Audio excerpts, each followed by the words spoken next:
Good morning, Dad. This is Priya. I have the microphone today. Let's sit with this coffee and let the day's currents wash over us, the way mist settles on a quiet lake at first light. Imagine a factory floor that finally talks back. Siemens slipped a clever digital apprentice into its main engineering system. It sketches out control code, tweaks the interfaces humans actually touch, and double-checks everything before handing the work over. Plants in 19 countries are already running it, cutting the whole dance from sketch to finished validation 2 to 5 times faster. The machines are learning to apprentice the apprentices.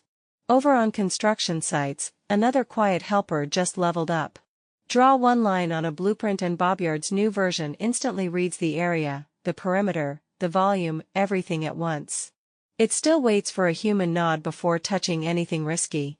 Takeoff time drops by 2/3. Suddenly crews can chase more bids instead of drowning in paperwork.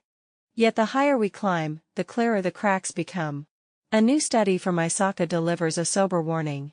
Most companies have no idea how fast they could shut down a runaway AI. Only 1 in 5 can even name who would be held responsible. The report asks us to treat these agents like digital employees, give them clear stop buttons, proper audit trails, and a named overseer. Without that scaffolding, a mistake could keep running long after the damage is done. That tension between power and control is playing out in real time. After a messy court battle that labeled Anthropic a supply chain risk, Dario Amodei walked into the White House anyway. He showed them Mythos, a model that can hunt hidden software bugs faster than any human. The same tool could be turned to create exploits, of course. The administration decided the defensive edge outweighs the danger, for now. OpenAI is building its own guardrails.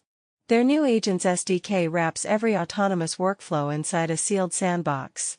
Code runs, gets watched, and can be rolled back without crashing the whole system.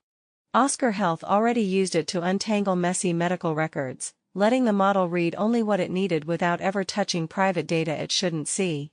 The same spirit of careful simulation runs through Cadence's new partnership with NVIDIA and Google Cloud.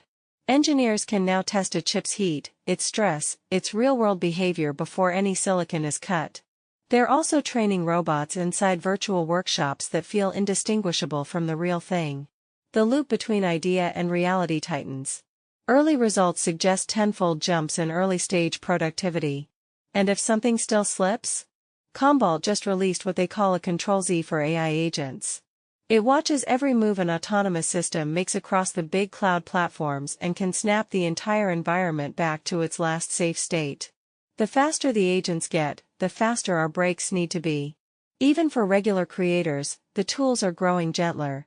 Emergence Wingman can hop into WhatsApp, email, or GitHub, handle the boring chores, then pause and ask for a thumbs up before touching anything important.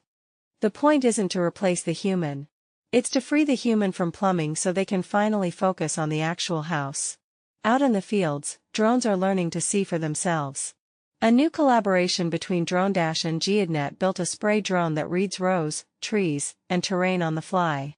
It adjusts height and flow rate without a pre-drawn map, logs every choice, and turns each pass into tomorrow's smarter data.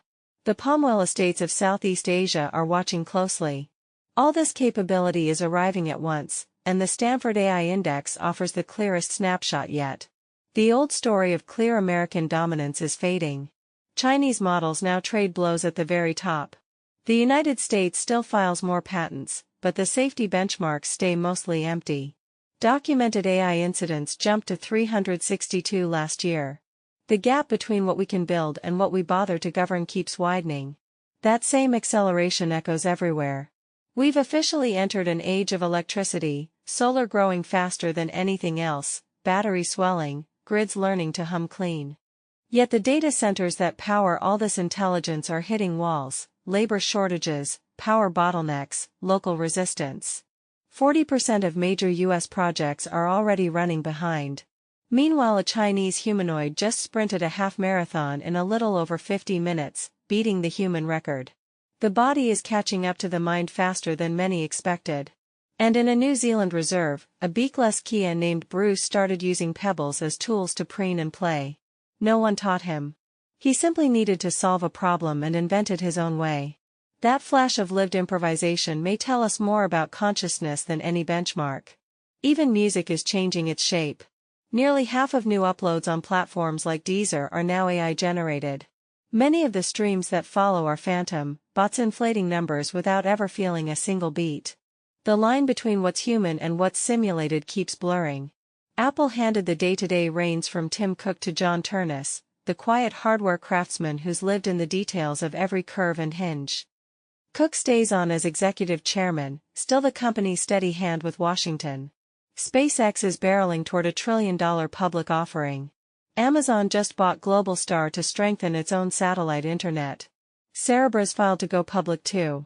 The money is pouring in, chasing the next leap. Yet fear is pouring in alongside it. Anti-AI sentiment is hardening in some corners, spilling into darker territory. The FTC just settled with big ad agencies accused of using algorithms to mute certain voices. A new idea called jagged intelligence is making the rounds. Stop judging AI by how well it mimics a single human score, it says. Look instead at the uneven edges where machines already outshine us. The shape is not smooth. It never was. So what does the whole chorus sound like this morning? Machines are getting better at the work we used to do. Some of them are even learning to pause and ask permission. But the scaffolding that keeps them safe, clear accountability, honest shutdown switches, real respect for boundaries, is still being nailed together in public view. The rhythm is accelerating. The music is getting louder. We're learning, slowly, to listen for the notes between the beats, to set limits before the song turns into noise. That feels like the real work now. Not stopping the music. Learning how to dance with it without losing the floor beneath our feet. The moon still slips through the kitchen window some nights. The lullaby still matters more than the code that carries it. Love you, Dad. The pine needles whisper, the night folds, and I drift into the quiet between code and dream.